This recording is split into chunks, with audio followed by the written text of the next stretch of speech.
Começa agora o programa Transição, a visão espírita para um novo tempo. Hoje, mais uma vez, temos a alegria de receber o Dr. Alberto Almeida. Como vai, Alberto? Uma alegria estar de novo no programa Transição. Alberto, hoje a gente gostaria de abordar um tema também que a gente acha que está presente na vida de muitas pessoas. A agressividade. O que é a agressividade, Alberto? A agressividade é uma energia que nós portamos, emergente do nosso processo evolutivo ancestral, quando já na dimensão animal, na nossa gradação de passo evolutivo, nós já usávamos a agressividade para sobreviver pelo mecanismo de autoconservação, pegando as nossas presas para nos alimentarmos enquanto animais, ou a agressividade para nos defendermos da agressividade de sermos uma presa da natureza ou de um outro animal que nos ameaçasse. Aí vem a origem do instinto de agressividade, que se manifesta no homem primitivo tribal, com uma força de predominância de um sobre o outro, no qual o mais forte vence o mais fraco. E, fazendo o mais fraco, ele o transforma naquele que deve lhe servir, mesmo com a ameaça da sua segurança, de o outro, de alguma forma, num dado momento, tentar de subtrair o poder. Essa agressividade, portanto, ela vai caminhando para o aparato de Estado, quando se constituem as leis para tentar regular esse movimento de agressividade que está intimamente conectado com o poder e que já não está mais só a serviço da nossa sobrevivência e tampouco da nossa defesa diante de uma ameaça. Essa agressividade, quando o princípio espiritual galga a condição de espírito, ela ganha um outro colorido de efetividade, porque ela se espraia como uma energia capaz de proporcionar o bem, o progresso, o nosso mecanismo evolutivo.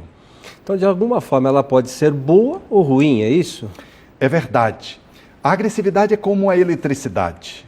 Você pode fulminar alguém, promover um incêndio num curto-circuito, ou você pode promover a luminosidade, a refrigeração de um espaço.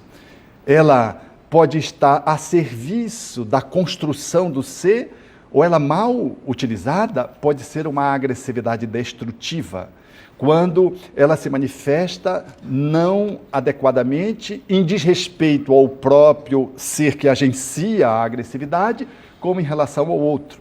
Eu sou agressivo destrutivamente quando quebro um objeto em casa, quebro a televisão com raiva, quando agrido uma outra pessoa, quando manifesto-me numa posição de violência, de respeitando o direito dos outros. Isso é a agressividade negativa. A agressividade positiva é aquela que está posta numa direção da construção do bem. Ninguém consegue, por exemplo, trabalhar sem essa dose de energia agressiva, que está colocada ali positivamente. O mesmo homem que é capaz de promover um genocídio como Hitler, ele usa uma agressividade destrutiva para promover a guerra, eliminar mais de 50 milhões de pessoas, 6 milhões de judeus. Mas essa mesma energia agressiva, positivamente, faz com que Mahatma Gandhi enfrente o domínio do Império Britânico e, sem movimentar uma arma, pudesse promover a libertação do seu povo das garras do Império Britânico. É a mesma energia, sendo que uma está usada negativamente e a outra está usada no sentido da positividade. Mas a gente vivencia mais algumas questões da agressividade no sentido negativo, né? O que dizer da cólera, Alberto? A cólera é uma das manifestações agressivas, destrutivas. Há outras mais silenciosas, por exemplo, a irritabilidade, que surge quando acordamos, quando estamos com fome, quando estamos cansados. E é uma irritabilidade que pode manifestar-se destrutivamente, comprometendo a nossa concentração, o nosso relacionamento com o filho, com o parceiro, com o trabalho, no trânsito, que está presente, por exemplo, nas alterações feminis pré-menstruais, na tensão pré-menstrual, muito frequente. Tem uma paciente que diz: doutor, eu não tenho menstruação, eu tenho monstruação. Porque no período pré-menstrual eu fico um monstro. Efetivamente, algumas mulheres fazem, não todas, fazem uma sensibilidade à alteração hormonal e ficam irritadas. Há outras, no entanto, que apresentam uma agressividade maior, que é a cólera. Explodem verbalmente, agridem verbalmente o outro. Se alguém corta no trânsito, ela vai, ultrapassa o outro e ofende a mãe do outro, a avó do outro. São manifestações de explosão pela fala, numa manifestação, às vezes, muito ostensiva, violenta. Nós estamos a 2 metros e eu falo como se o outro estivesse a 15 metros, eu dou um berro, o outro está me escutando. Ei, eu estou perto de você, você não precisa gritar. Ele está colérico, porque contrariado. Mas há manifestações ainda piores, a raiva, que é uma explosão que já não é só mais verbal, que é física. Eu vou desabotoar o botão e eu arrebento o botão. Eu saio do carro e agrido o carro do outro, porque não posso agredir o outro. Eu explodo irracionalmente. Nós usamos, o povo tem muita sabedoria, né? Ele usa a expressão, eu fiquei cego de raiva, eu perdi a cabeça. É uma manifestação profundamente lógica, porque quando nós somos dominados pela energia agressiva destrutiva no nível da raiva, nós perdemos a cabeça e fazemos coisas de uma inconsequência, enfrentamos um grupo de pessoas sabendo que nós não temos a menor força para lidar com aquele grupo de pessoas. O mínimo de racionalidade nos diria que deveríamos utilizar a energia agressiva para correr, mas a gente enfrenta porque a gente está cego, perdemos a cabeça e fazemos o enfrentamento e às vezes pagamos com a própria vida. É a raiva. É uma outra manifestação da energia agressiva. Allan Kardec teve a oportunidade de estudar com primor a agressividade destrutiva, com o nome de cólera, dizendo que nós às vezes utilizamos a cólera expandida na direção do outro e às vezes a cólera concentrada, retida, e implodimos. Tanto a explosão como a implosão são manifestações absolutamente negativas da agressividade, que causa um mal a mim, quando eu implodo, altera minha tensão arterial, altera o meu quimismo cerebral e digestivo, vou modificando a estrutura de funcionamento dos meus órgãos. Quantas tensões, hipertensões arteriais são decorrentes de um costume agressivo, colérico, utilizado reiteradamente, a adrenalina jogada no corpo continuamente. Lá adiante, nós observamos uma hipertensão arterial, que o cardiologista diz, é essencial, não tem uma causa definida, ele faz uma análise física e não encontra uma motivação. Mas quando vai se fazer uma anamnese, vai se perceber uma pessoa extremamente despótica, extremamente brutal, agressivamente colocada no mundo e reiteradamente usando essa energia agressiva destrutiva que vai lesando o corpo com o tempo. Então são manifestações indesejáveis, porque fazem mal à humanidade. Não são só os mísseis lançados sobre os povos nos processos do guerreamento. Em casa, nós promovemos verdadeiros mísseis. Há pessoas que com a boca são capazes de ferir o coração do outro, sem se mover da cadeira, numa agressividade odiosa, que é uma outra manifestação da agressividade, que é o ódio, que pode raiar a crueldade, porque o animal, ele só mata o outro para se alimentar. Um leão, um casal, que acabou de se alimentar depois de matar a sua vítima, ele pode pastar ou pode repousar ao lado dos alces. Ele não agride os alces, ele só faz isso para se alimentar ou para se defender. O único ser que é cruel é o ser humano, que desconectado de si mesmo, ele lança a mão da agressividade de tal modo que ele é capaz, de movido pelo ódio, como dizem os espíritos Allan Kardec, ser capaz de se vingar às ocultas, planejar a vingança de tanta agressividade destrutiva que ele traz dentro de si mesmo. E às vezes de uma forma cruel. Então essa é a agressividade que o mundo hoje experimenta na internacionalidade dos conflitos, hoje no Oriente Médio, fartamente posto, mas também dentro do lar, no guerreamento do esposo com a esposa, dos filhos, onde a gente dá um tapão no filho por qualquer coisa, às vezes um bofete na boca. Jamais deveríamos fazer isso com um ente querido nosso, e nem com uma outra pessoa, mas com um ente querido nosso, especialmente com o filho. Às vezes é uma criança recém-nata de 1 ano, nós damos um beliscão, a criança não tem a menor capacidade nem de constituir um advogado para acionar o conselho de direito, tutelar para poder defender os seus direitos. São manifestações de alguém que está perdido dentro de si mesmo. Então, dentro disso que você comentou, dessa agressividade com relação a crianças, o que você sugere para as mães orientarem os seus filhos que tem muita criança que tem também aquela agressividade destrutiva. O que as mães devem fazer com essas crianças, Alberto? Dar limites. Educar uma criança para saber lidar com a sua agressividade é fugir de dois extremos. O primeiro, deixar que ela se transforme num boxer ou então no lutador de vale tudo. Tudo vale. E utiliza todas as suas agressividades, não respeita ninguém, nem as coisas, nem as pessoas. E a outra é fazer uma repressão castrativa de tal ordem que a criança não consiga aprender a lidar com a sua agressividade. Então é fazer como um container faz, detendo aquilo que ele contém. Dar continência, dar proteção, permitir que ela expresse a sua agressividade e nós vamos ensinando a manejar essa agressividade. Se ela grita, nós pedimos para ela baixar o tom de voz. Se ela sai batendo o pé porque foi contrariada no seu objetivo, nós chamamos depois para a reflexão. Meu bem, você não tem por que você saiu quase se fosse um cavalo, troteando aqui. Segure, respire. Coloque a sua inconformação pela respiração. Respire e faça a sua caminhada. Mas se essa mãe não quiser que a criança saia com andando e tenha que sair com os pés suavemente caminhando e sem dizer nada, talvez ela esteja reprimindo. Mas se ela deixar que essa criança chute e chame pornofonias, ela está indo para o outro extremo. Então, cada filho, a gente tem um manejo. Deixa com que ele traga energia agressiva e nós apresentamos sugestões de manifestações. Ele bate a porta demasiadamente. Meu filho, eu notei que você bateu a porta, que eu acho que ela nem abre, que você bateu tão forte. Nós usamos ludicidade para poder mostrar que ele bateu a porta com uma intensidade agressiva muito forte. Então ele aprende a controlar. Depois ele vai, faz de novo, aí abre a porta, fui mal, aí fecha a porta.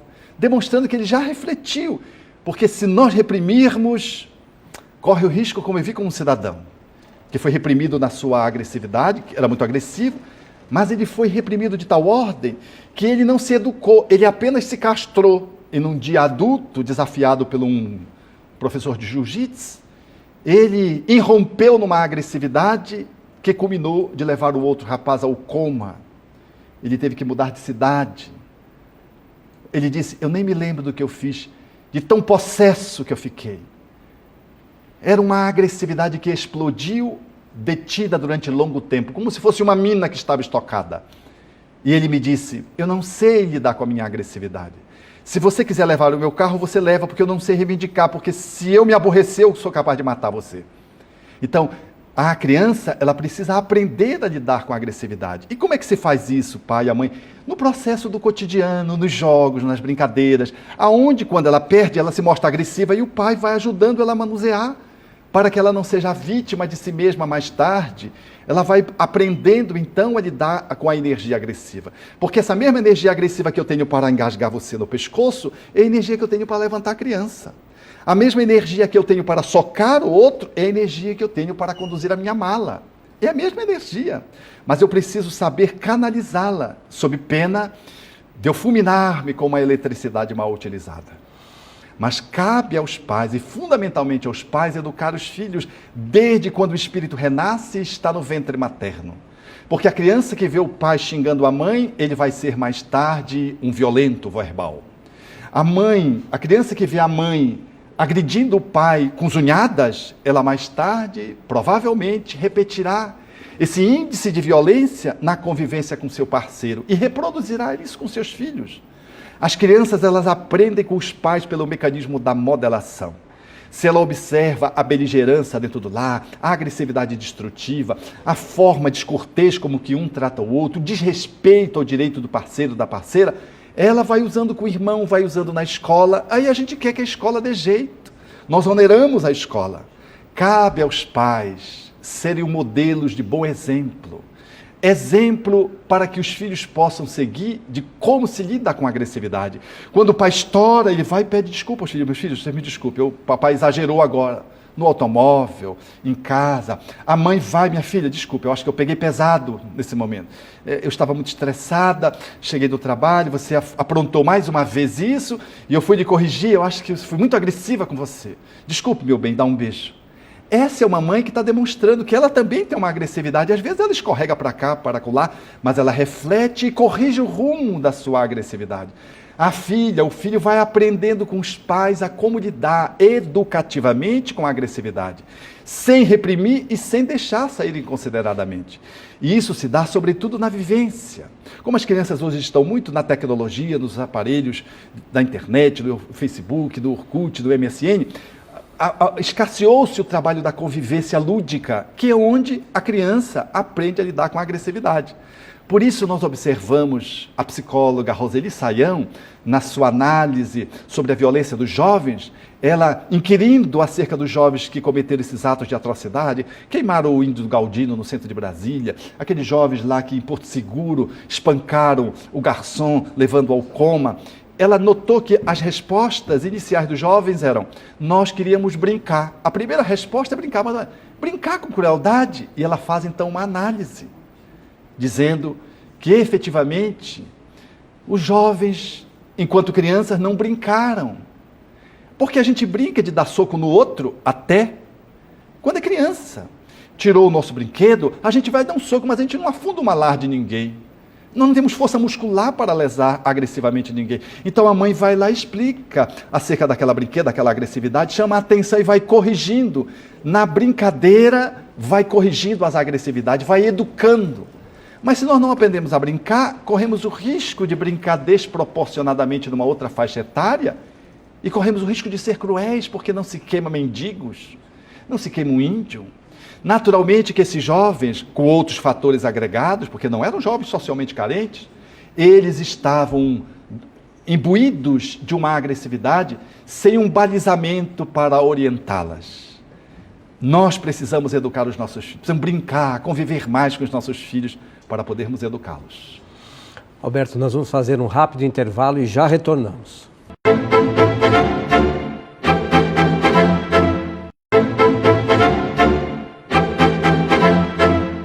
Estamos de volta com o programa Transição, a visão espírita para um novo tempo. Hoje com o Dr. Alberto Almeida, médico homeopata, terapeuta transpessoal, comentando conosco a respeito da agressividade.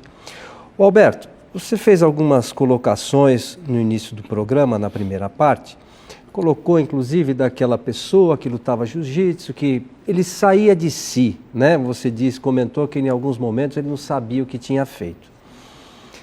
Você acha que pode haver uma ação espiritual aí, ação de alguns espíritos sobre essas pessoas de alguma forma, ou os espíritos inferiores de alguma forma podem agir em pessoas, levando essas pessoas a atos de agressividade? Com certeza. No campo da sintonia, como disseram os espíritos Allan Kardec na questão 459 do Livro dos Espíritos, quando Kardec perguntou: os espíritos influenciam nos nossos pensamentos e atos? Os espíritos responderam: influenciam de a tal modo que de ordinário são eles que vos dirigem. Nós estamos num campo de sintonia. Se somos pessoas agressivas, negativamente postas, nós nos associamos a entidades beligerantes, que maximizam, que se avolumam e sinergicamente potencializam a nossa agressividade, que se torna maior do que ela o é quando estamos em regime de solidão ou quando estamos sozinhos. Então, conectados a espíritos agressivos, somos capazes de urdir uma estratégia, por exemplo, de vingança contra alguém que nos prejudicou. Somos capazes de lavrar, por exemplo, um noticiário calunioso para alcançar uma pessoa de quem temos raiva. Somos capazes de, movido por uma entidade que se nos aproxime, de cometermos uma atitude física e de cometermos um homicídio. A agressividade destrutiva pode fazer com que eu não só mate alguém, mas um espírito me inspire a que eu me mate. Ele leve a agressividade contra o meu próprio corpo, comprometendo-me através do suicídio, matando o corpo, mas não matando a alma, porque o espírito sobrevive. Em condições lamentáveis, são 2 crimes cuja autoria está sempre ou habitualmente sendo feito de parceria. Alguém que mata ou mata-se associado a espíritos nesse mesmo teor de agressividade destrutiva.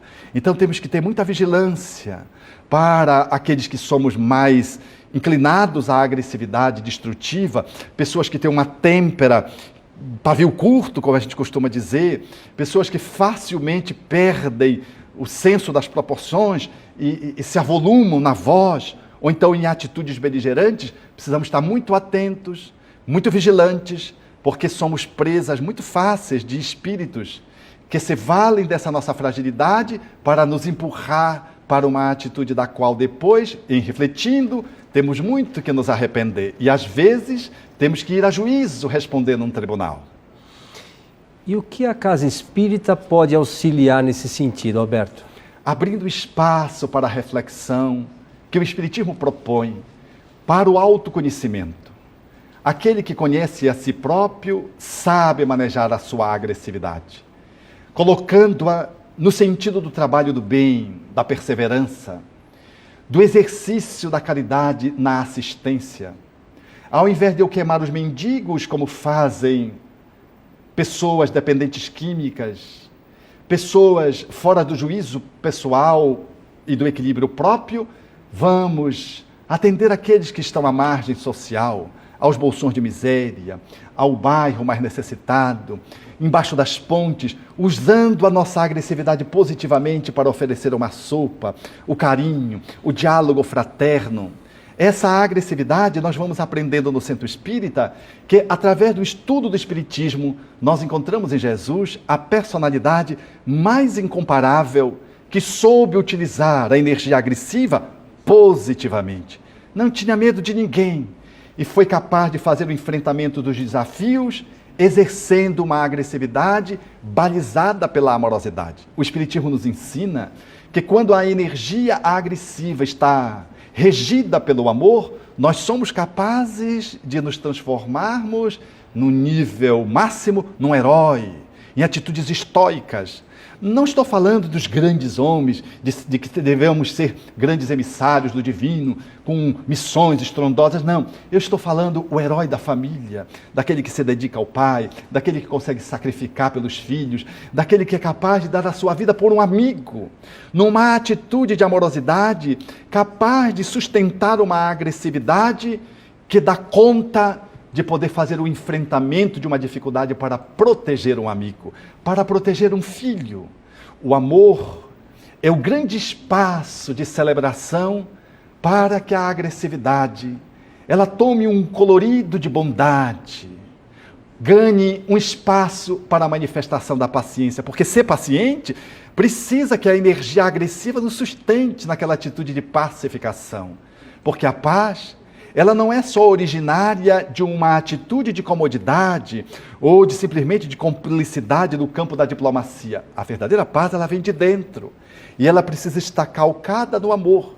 E um homem que é pacífico, ele precisa ter muita energia agressiva pautada na amorosidade para que ele possa lhe dar sustentação de destemor, de perseverança no bem, de firmeza nas suas atitudes, de paciência para não abrir mão dos seus objetivos, para que ele não desista. Só muita energia agressiva é capaz de promover um homem, por exemplo, para a arte, porque a arte mexe com essa energia agressiva, mas é colocada no belo, é colocado na estesia de uma obra, de uma escultura, de uma música, no qual você arranca acordes dominado pelo amor, colocando uma agressividade, manuseando o instrumento com estesia. Naturalmente que aqui estamos falando da agressividade, como a etimologia da palavra propõe, nesse movimento de crescimento, de prospecção. É possível a casa espírita banhar os seus frequentadores com a lucidez com que o Espiritismo se nos oferece, trazendo o homem mais integral da Terra, que foi Jesus, o que melhor conseguiu lidar com a agressividade, sem nenhum gesto destrutivo. Um homem íntegro que foi capaz de morrer numa cruz e transformar essa cruz num abraço. Essa é a proposta do Espiritismo, da casa espírita, atendendo os seus frequentadores.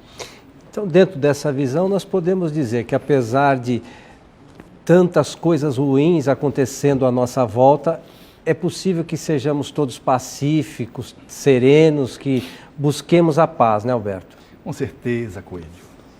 Não há como responder à agressividade destrutiva com cólera. Diante de uma provocação, A reação é uma manifestação de agressividade. Mas a passividade também é uma demonstração negativa do nosso comportamento. Diante de uma provocação, a nossa ação lúcida, como Jesus fez no seu tempo. O cidadão lhe deu um bofete, ele não virou a outra face física para levar um outro bofete como um amigo, que interpretando ao pé da letra, sendo agredido, ele foi agredido pelo soldado e disse: o que é que você fez? Eu mostrei outra face, como Jesus recomendou. Eu disse: o que é que o soldado fez? Me deu noutra face. O soldado entendeu como uma provocação. Aí o que é que você fez? Eu virei outra face. Quer dizer, ele apanhou, virou saco de pancada, porque o soldado entendia como uma afronta. O que Jesus propunha foi diferente, tal como ele deu exemplo. O soldado lhe bate, ele volta-se para o soldado e diz: se eu falei mal, me dá prova deste mal. Mas se eu falei bem, por que tu me agrides? Por que tu me bates? É a outra face, a face da ação. A face que o outro não conhece. Se o outro vem com uma cólera, eu vou com a pacificação. Se ele vem com a crueldade, eu vou com uma atitude de indulgência. Se ele vem numa atitude de ódio, eu vou responder com amorosidade. Eu vou mostrar a outra face que o outro não conhece. Essa postura de lidar é uma postura que está centrada na ação reflexiva, na ação lúcida. Nem a reação, que corresponde ao troco, nem a passividade, que significa dar espaço para que o mal campeie e tripudie sobre os bens ou sobre os bons que se manifestam tolamente. A bondade, ela é enérgica quando precisa ser. Sim, sim, não, não, na posição de Jesus. Então, o enfrentamento como Jesus o fez, mas sem nenhuma atitude que pudesse representar revide, é a nossa resposta para a sociedade. Precisamos fazer isso no lar. Quando o esposo se nos agrida, respondamos um tom abaixo. Não respondemos na mesma moeda. Quando um filho fala de uma forma, às vezes, escrachada, nós diminuímos o tom e recomendamos ao meu filho: o que é isso? E a nossa resposta conduz o outro a uma atitude de correção. No dia a dia, quando alguém se nos passe no carro, ofenda a nossa mãe, nós fazemos um adeus, pedimos desculpa num gesto e quebramos a agressividade do outro, sem precisar fazer o revide que às vezes termina no revólver. É desnecessário, né? As pessoas chegam a atitudes descabidas. Mas, Alberto, estamos chegando ao final do nosso programa. Gostaríamos que você deixasse as suas considerações finais para os nossos amigos de casa. É necessário colocar um pouquinho mais de amor no nosso coração. E para colocarmos esse amor, precisamos ir ao encontro de nós mesmos. Porque o amor não vem de fora, ele vem apenas como provocação, como fomento, atiçando aquilo que jaz na fonte do nosso ser. É necessário ir dentro de nós mesmos, como Jesus propôs ao fariseu: o reino dos céus está dentro de vós. Que eram pessoas agressivas negativamente, demonstrando que na nossa intimidade jaz o amor que precisa ser despertado. Enquanto ele não se desperte, nós não saberemos lidar com a nossa agressividade. Quanto mais amarmos, um pouquinho mais de amor que desabroche do nosso ser, funciona como uma flor que se abre aromatizando, atraindo os colibris, as borboletas, as abelhas. Mas se nos enfecharmos numa atitude destrutiva, corresponderemos ao monturo que chama miasmas, os ratos, os abutres, as moscas varejeiras. Precisamos, portanto, resolver o problema da violência do mundo, resolvendo o problema da nossa própria violência, abrindo um espaço para a amorosidade. Eu convido você a abrir o seu coração para que esse amor desborde e você se surpreenda sendo o primeiro a se beneficiar de viver uma vida pacífica, porque colocou amor e coloca amor a cada dia um pouquinho mais, seguindo as pegadas de Jesus, que foi capaz de ser perseverante até o fim e depois de ser imolado pelo ódio, conseguiu voltar e dizer que ficaria conosco na ressurreição, materializado, que ficaria conosco até o fim dos séculos do mundo. Alberto, os nossos agradecimentos. E aos amigos de casa, lembramos que esse programa pode ser revisto, como todos os anteriores, em nosso site. Então, nós aguardamos a todos no próximo Transição, a visão espírita para um novo tempo. Até lá!